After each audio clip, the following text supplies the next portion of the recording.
Good morning and welcome to the Lynas Rare Earths briefing for the December 2021 quarter.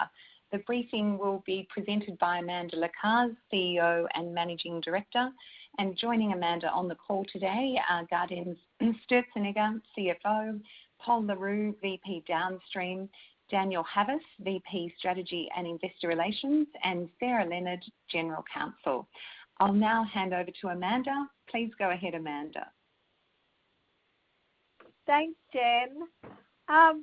Well, good morning, everybody, and Happy New Year. I am so pleased. I know how many phone lines there are that people who have called in, so I know that the interest in our company continues to be high, and so I'd really like to thank you for joining in the call today. Let's hope that this is a year when we are able all to return somewhat to normal, or at least where we have a more normalised approach to COVID and some of its effects on our businesses and our lives. We're looking forward to a very busy year at Lynas. Unlike all those others when we had such a gentle time. No, every year's a busy year for us, but I guess that the year ahead for us is particularly exciting because we are now firmly focused on growth activities and ensuring that our business is able to grow with the market at what appears to be an accelerating pace. But today is primarily about our Q2 results. I'm assuming most people on the call will have read those, and certainly it's a delight to be presenting them. You will have also heard that on the call today we have Pol Le Roux joining us, as well as Daniel and Sarah. Pol has actually been shouldering the load of leading the firm for the last month or so, whilst I've had a little bit of time off. And so I'm pleased he's here and we'll be able to answer any questions that you might have about the market or indeed about some of our operating performance through the quarter. So in the quarter, externally, the market continued to be very kind. Demand is strong across all segments in the market. Our Japanese customers' demand is growing at rates that we had not forecast to kick in quite so aggressively and quite so early. But as well as that, certainly for us, inbound inquiry for our material from other consumers, magnet buyers in particular outside of China, is very strong. And that, of course, is translating to really very strong prices. As we've indicated in the report in November, the price for NdPr crossed the $100 a kilo, which is a bit of a sort of a benchmark. It's not been there since 2011, and it's certainly a great price for us to be selling our material. Internally, as always, I'm always much more proud of the way that our people have been able to meet some of the challenges of the market. And despite continuing challenges from the pandemic, and that's both with respect to workforce and also to logistics effect, our production increased again to around the mid-1,300 tonnes of NdPr. And I have to say the plant in Malaysia is running better than it ever has. And so, we continue to improve our ability to deal with some of the challenges In Malaysia, many of you will recall in the first quarter we were looking at really high case rates in Malaysia, which translated to us really having a lot of people who were either isolating or unable to attend the workplace. Now, the case numbers in Malaysia have significantly reduced, but we've retained a number of our protective mechanisms as we manage this as an endemic rather than a pandemic in that environment.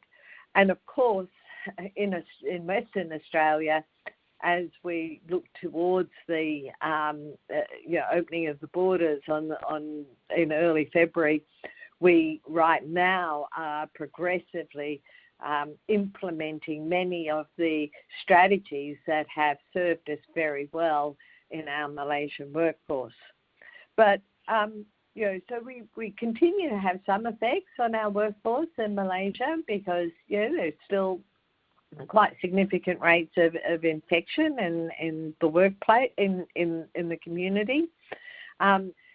In December we had I think our some of the most severe floods that we've seen in Malaysia since certainly I think the first year that I was there in 2014. We had a very big monsoon and widespread flooding, and that was quite significant this year. And I was just sort of going through some of the stats from that this morning, and we had about 30 of our families who were actually flooded, and probably twice that number that required us to provide specific assistance through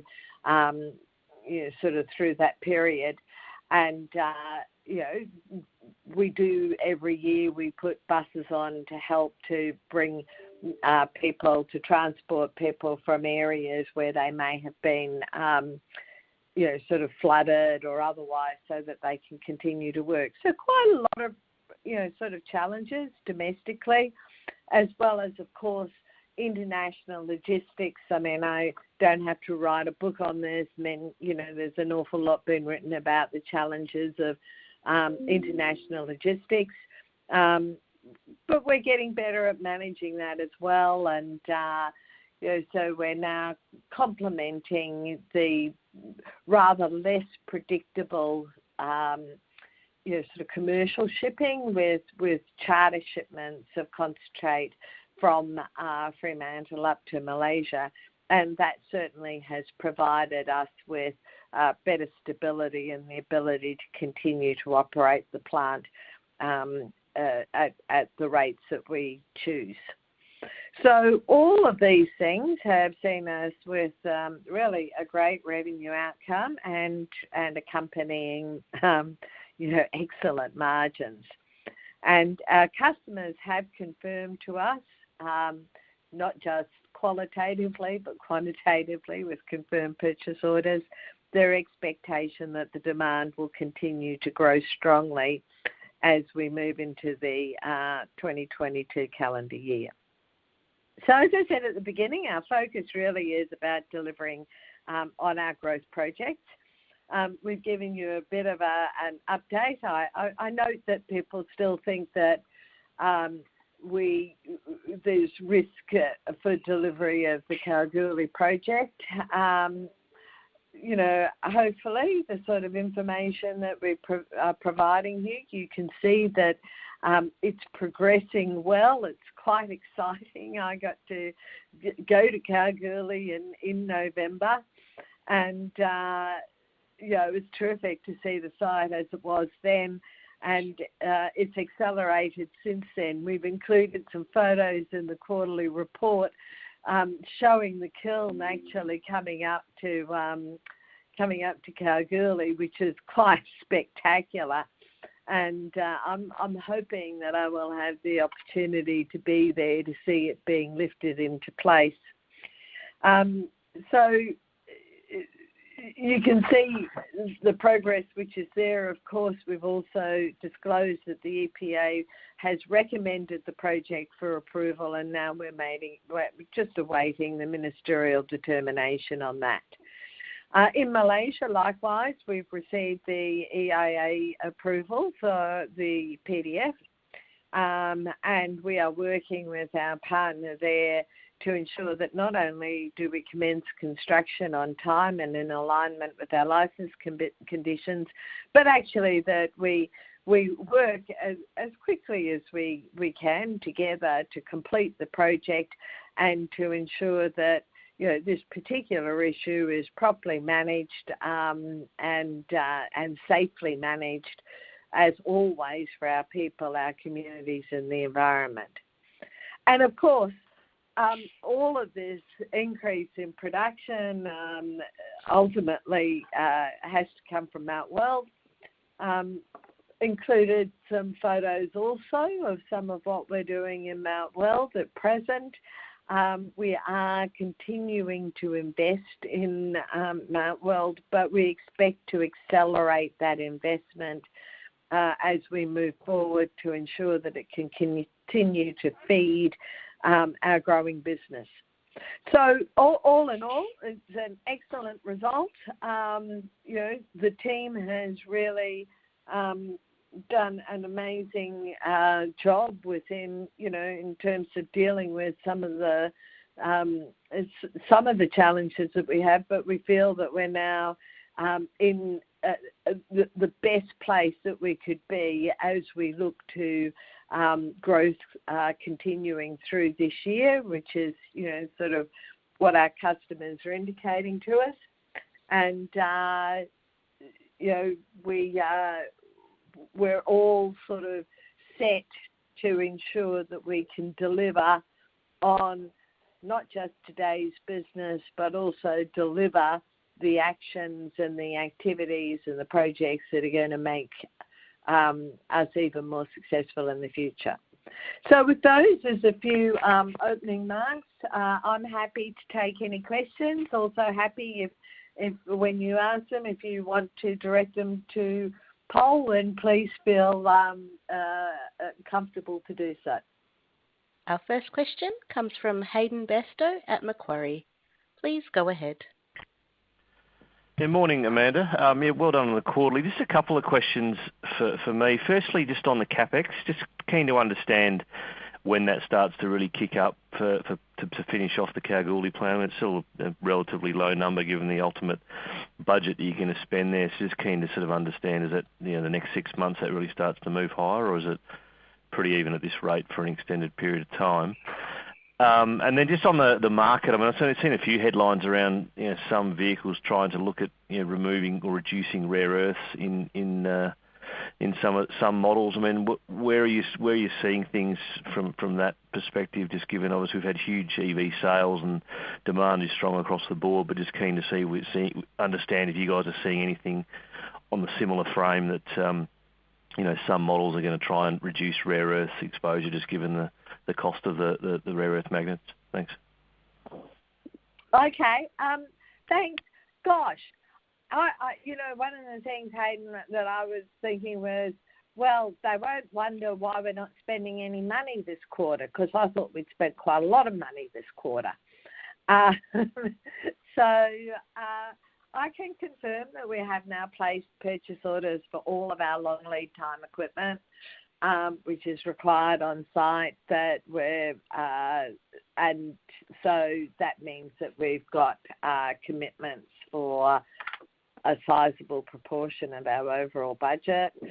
And the next, I guess, big step is going to be with some of the civil works, which will accelerate significantly once we receive the ministerial determination and associated approvals. So yes, we've got a bigger forecast this quarter than last quarter, but it's pretty substantive payment for CapEx, and that did include, some costs associated with the mining campaign at nearly $40 million for the quarter. But it will be higher than that in the quarter ahead of us. Now, with respect to the market and thinking about motors, this is something I'll ask Paul to comment on as well. But I would say, as sort of an opening comment, there have been people talking about finding alternates to rare earth permanent magnet motors for electric vehicles for sort of many years, and there are alternatives. There have always been alternatives, but just don't work as well. But I'll pass over to Paul to say a few more words on that. Paul? Yeah. Good morning, everyone, or good evening. No, actually, this talks about moving away from rare earths is not present in the business at the moment. As you know well, the permanent magnet motors allow you to save a lot on your battery costs, and the battery cost is more serious than ever. So I would say, market-wise, there were very big changes, and the main change that purchasing people work on securing supply for their companies, not on saving 50 cents per car. And that reflects on our work. For myself, my left side works on sales, the right on production. So half of me is on vacation and the other is working 300%. So I'm still a bit over busy, but there is absolutely no question on the demand. It's really strong. Okay, great. Thanks. Our next question comes from Jack Gabb at Bank of America. Please go ahead. Thank you, and morning, Amanda and Paul. A couple from me. I guess the first one is, you said demand is accelerating, and it certainly looks like that. I'm just curious, are you able to meet this demand growth this year, or are you holding your plant to 75% capacity? So, Jack, we're doing everything we can to be able to continue to grow production rates. And that's really why I spent a fair bit of time talking about our ability to manage some of the challenges around COVID. That was the only reason why we were holding it. That was, I should say, that was the, sort of the originating reason why we sort of shaped this view and have been really aiming to get to that 75%, because we knew during, sort of some of the more severe stages of the pandemic that we just could not safely go beyond that.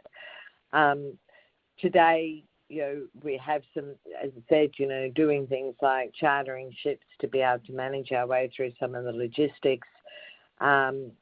There is a cost associated with that, but it's way outweighed by our ability to increase production.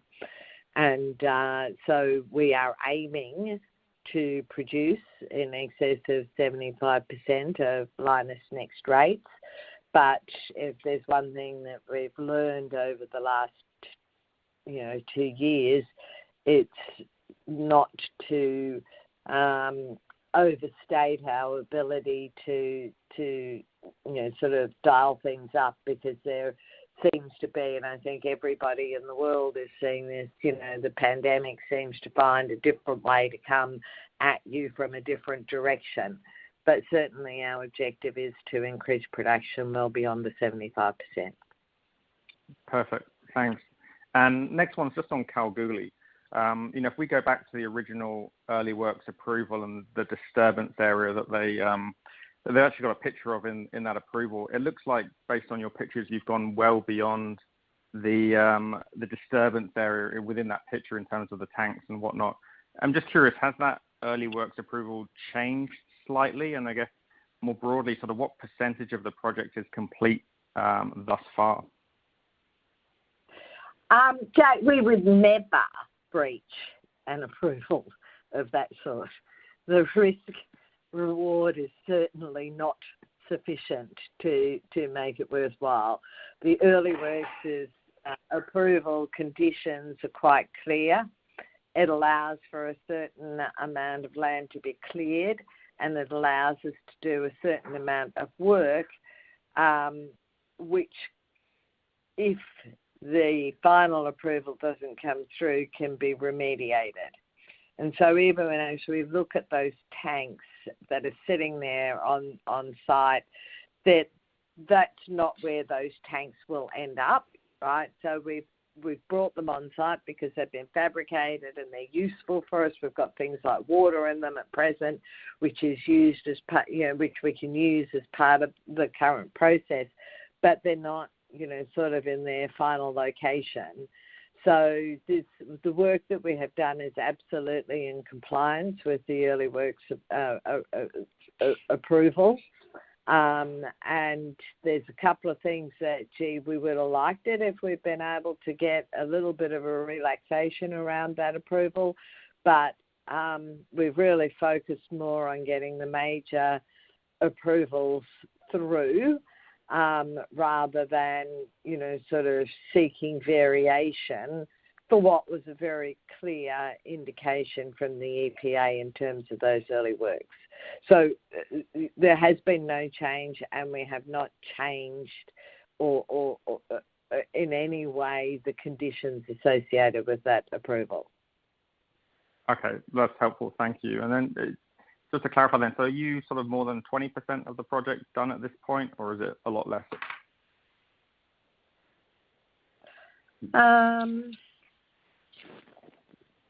Look, it's a bit hard to answer that.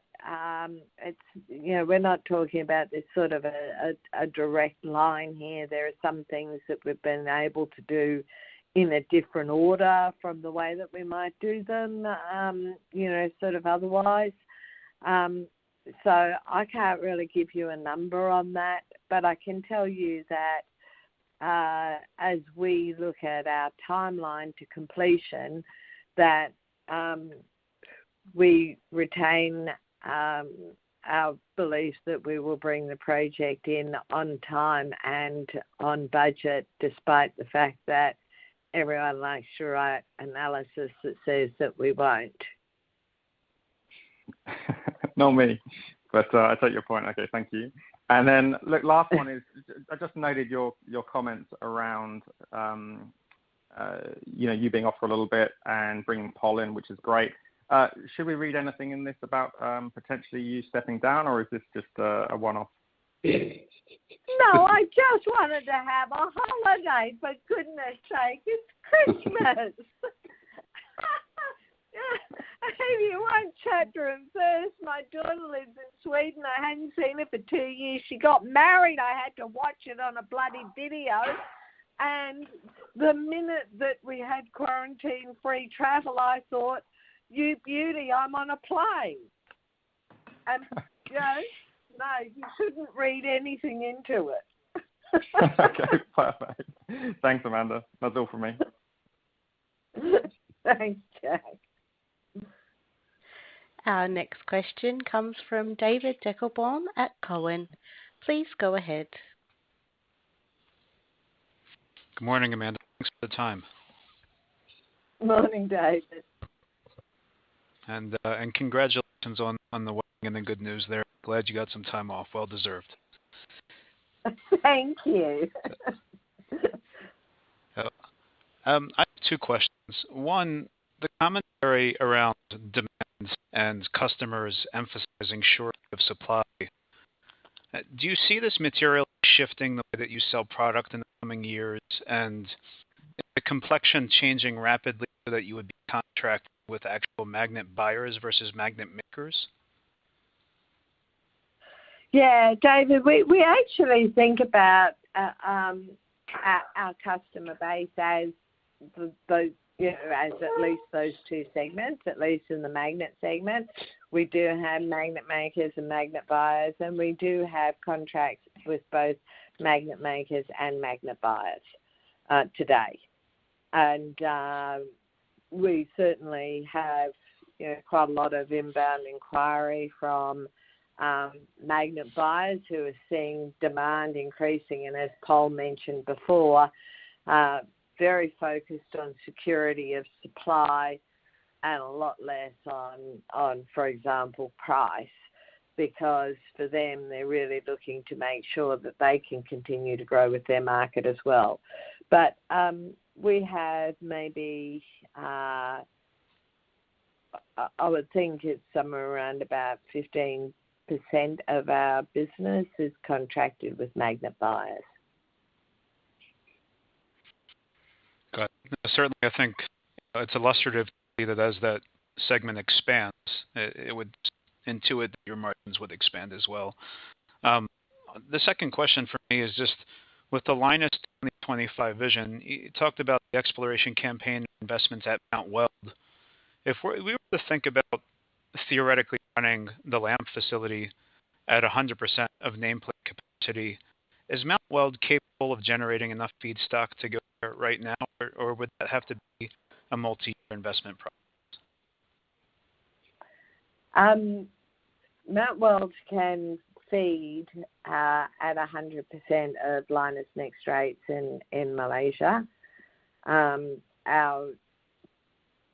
Our objective is to be able to grow, as we talked about Lynas 2025 originally, by at least 50% by 2025. We originally set that target in 2019 based upon some forecast growth rates, which the market is currently outstripping those. So our core focus, and we will bring back sort of information to the market at the right time. Our core focus at present is to find ways to continue to accelerate that. So when we think about Mount Weld, what we do know is that we have sufficient material in the ground, but we will need to continue to invest in our Mount Weld operations. It's worth noting that the Mount Weld, the original construction of the Mount Weld facility now is a decade ago, and so continuing to invest in that and also continuing to invest in, sort of our exploration program there is going to be an important part of feeding our growth aspirations. I appreciate the answer, Amanda. Best of luck. Thanks, David. Our next question comes from Daniel Morgan at Barrenjoey. Please go ahead. Hi, Amanda and team. First question is, there's been a little bit of an inventory build in that around sales are around 10% lower than production, and that's been the last 2 quarters. Is this the case across all products and specifically NdPr? Is it lanthanum or cerium? I'm just trying to work out, has there been an inventory build in NdPr in your business? Oh, no. I can answer that with one word. No, there is no build of NdPr inventory. There's a bit of, sort of across different quarters. I think that we finished last quarter with a bit more, the first quarter was a bit more inventory than the second quarter. Wasn't much sitting in the warehouses at the end of the second quarter. What we're seeing is that inventory is in the non-NdPr materials, and even there, we're not seeing it as a sort of even a medium-term issue. We did have a number of LA and CE shipments which were delayed at the end of last quarter for all the reasons that we've talked about previously with respect to global logistics and shipping availability. Okay, thank you. And one of the new news in this release is that you're chartering vessels to shore up your logistics chain, which makes sense. I'm just trying to get an understanding of, did this happen towards the end of the quarter or was it early? Just trying to work out, are you getting the benefits of this change yet, or does it come, in this quarter and beyond? We will continue to use charter vessels to complement commercial shipping. Our first charter shipment wasn't until December, and it has its own challenges. We actually have to find ships, available to charter. But at one stage when we were looking at really, sort of challenging number of containers sitting either in ships or in, sort of transshipment ports. It presented itself as the only logical solution, and we think that it continues to be a logical solution moving forward. It certainly underpinned better performance in December than we'd seen in November or October. Okay, thank you. And on the Kalgoorlie project, what is the critical path to getting this done on time and budget? Is it ministerial approval, or what is it delivery of long lead items? What do you need to see happen to meet the timing and budget?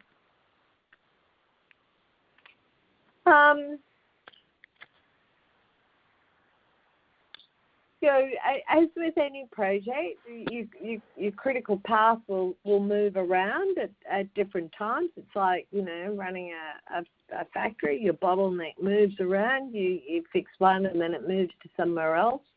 At present, we don't have anything on, sort of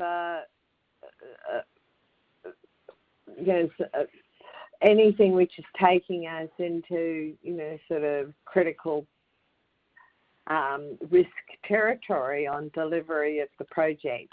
But certainly finalising the approvals is very high on our list, and we will be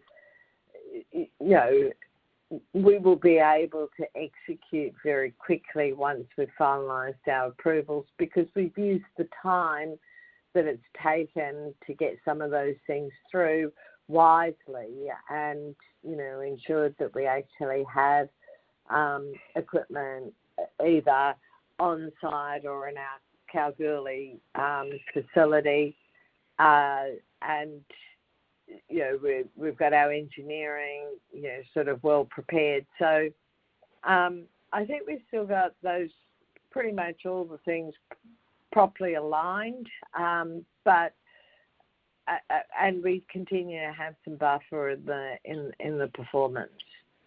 So finalising the approvals right now is a very high priority for us. As said, we've placed we've done the tenders, we've placed the orders for 100% of the long lead time items. Our engineering is really well progressed. It's really about getting those so that we can take the next step in terms of some of our civil and earthworks. And with regards to the approvals process, the EPA issued its assessment report on the 20th of October. It's now almost 3 months later. We don't have ministerial approval. Is there any expectation, or why is that taking so long for something that should be a priority, I would think, for the state? I don't like to. No, look, where we're at, there's the EPA approval came through. There's always room for appeals. It's part of the statutory process. There were 2 protests lodged, which have been dealt with. The appeals convener has provided a report, and now we're waiting on sort of finalisation of the ministerial determination. Okay, thank you very much, Amanda and Tim. Okay, thanks, Daniel. I guess what I'm saying is that it's all in line with sort of statutory timelines. There's nothing extraordinary in the timing and the timeline associated with getting the approvals through. Thank you very much. Our next question comes from Trent Allen at CLSA. Please go ahead. Thanks, Amanda. Well done on a good result. I'm just people have been asking about the potential to increase production, and someone referenced throughput at the LAMP. Now it's running at 75% at the moment. Can it run at 100%? If we're looking through COVID into the future, I think your best quarter was back in 2018. You did 526 tons of NdPr compared to 600, which is at nameplate. Also, the impediment around nameplate, of course, has been your license conditions. I've always felt that part of that was the lack of a storage facility for your WLP, but now that you've got a environmental approval for the PDF, does that open the door to change the conditions so that you can run at 100%?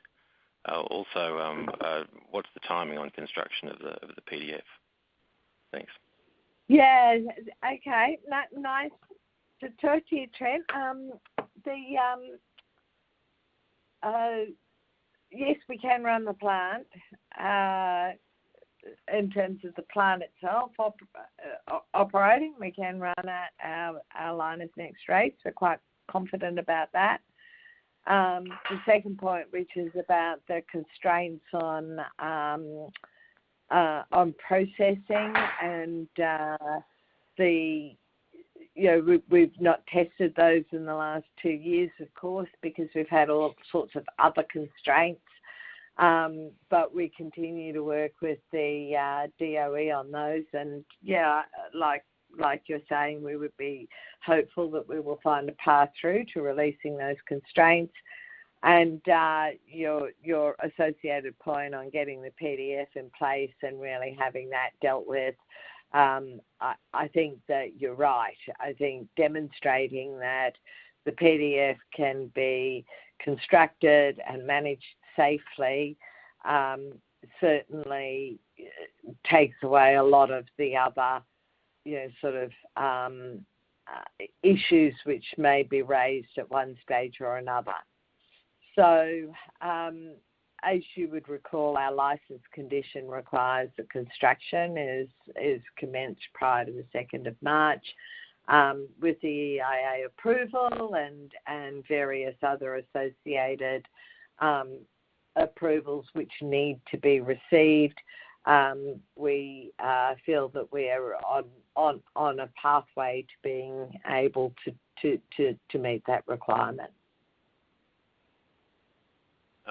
Cool. Can you just remind me what the so where do you guys bump your head at the moment? Is it around 85% of the LAMP of nameplate, or is it 82? Just if you could run it as quickly as you wanted to and still stay within your license, because in the past, of course, you had to slow down in the second half so as not to breach the condition. How should we think about that? What's the rough number? Yeah, I don't know that I can be as precise as 85 or 82. It's around about that number. Yeah. Okay. Yeah. 0.5.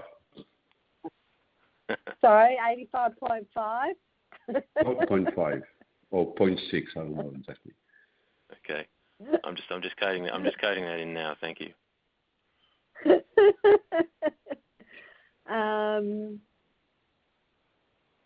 Yeah, we could work that out, but I think for order of magnitude that sort of number gives you the right number. Okay, thanks, Amanda. Thanks.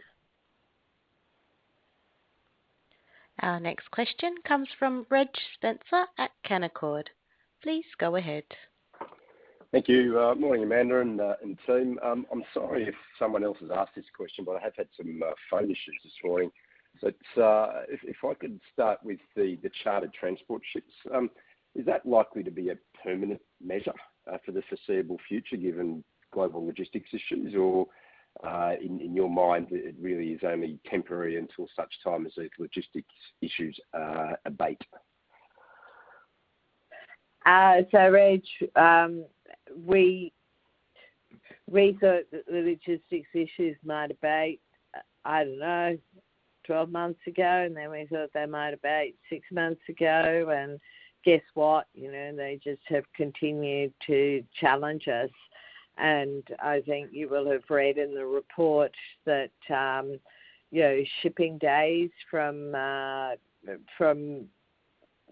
Fremantle to Kuantan have increased in the year just past, from sort of March through to the end of the year. So we are not seeing this as a temporary stopgap. We're seeing it forming part of our logistics solution, because we don't think that global logistics challenges are going to, sort of just resolve themselves anytime soon. Understood. So I guess modelling costs, we should think about some higher transport costs for the foreseeable future until such time as these issues abate. That makes sense. Amanda, you guys will be well aware that the border to Western Australia is opening in February. There is an expectation that there is going to be some disruption as COVID hits Western Australia. Have you got any fat built into your timeline on any potential impact from that? Just curious on what that might mean for timelines and so on and so forth, because we are hearing other companies and other projects quite concerned about the potential disruption from that. Yeah, so I think that we're in a really good position compared to some of the other companies, because we've already dealt with sort of managing the effects of a pandemic for an extended period of time in Malaysia. So it's not like, I understand with some of the other companies, particularly in WA, they just really haven't had the experience of how to do this, but we have. And so we have a proven model which has worked for us in Malaysia, where we have had some of our people with COVID, but it's not been acquired in the workplace. We've had a very careful management approach to ensuring that we don't have workplace transmission, and that we do properly track and trace within our own workforce, and we don't expose people to the risk of getting sick at work. And so we're going to take that model and we're going to, drop it into place in WA, and we have every expectation that it will work well for us in WA as well. But our Western Australian team is all over this right now. But for us, the really good thing is our Western Australian team is all over it with our Malaysian team holding their hands, and able to, give them the benefit of our prior experience. Understood. Maybe one for Pol, if I can. Pol, you're obviously aware of the consolidation of some of the Chinese SOEs in the rare earth industry. Would you expect this to have any impact on exports to the rest of the world, or market pricing? Or I'm just kind of curious, because one might think that the impact of consolidating those Chinese companies could go either way. So I'm just curious as to your thoughts as to what that might mean for supply material into the market. I think you just look at the history. Back 15 years ago, you had a lot of or very fragmented supply chain in China. So major buyers from the West buying rares from a multitude of suppliers in China, and the price were very low. So then it consolidated, and you see the impact on price. So further consolidation is probably something good for the market. Understood. And just lastly, Myanmar, I see that the border with southern China is expected to reopen in the not too distant future.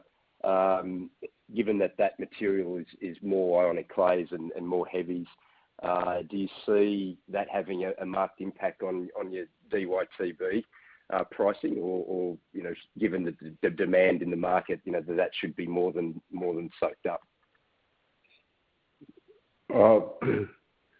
As you know, in terms of demand, the dy terbium demand grows faster than the NdPr1, simply because the power of motors increase, so temperature increase, you need more. And when you look at the overall supply of heavies, so ionic clay from South China plus Myanmar, actually it's not growing so fast, including a full speed Myanmar. So the situation, supply-demand situation in dy terbium is expected to remain at least as tight as today. So it remains a very valuable product for us. And we are very fortunate that our ore actually, compared to usual light rares, contains quite high dy terbium content. So that's a very important product for us. Yep. And there's not an insignificant amount of NdPr that comes out of that Myanmar production. So similar question, I suppose. You're not expected to see any increase in supply to have a material impact on price. Okay, that's good. All right, thank you. Thanks, guys. Thanks, Amanda. Thanks, Reg.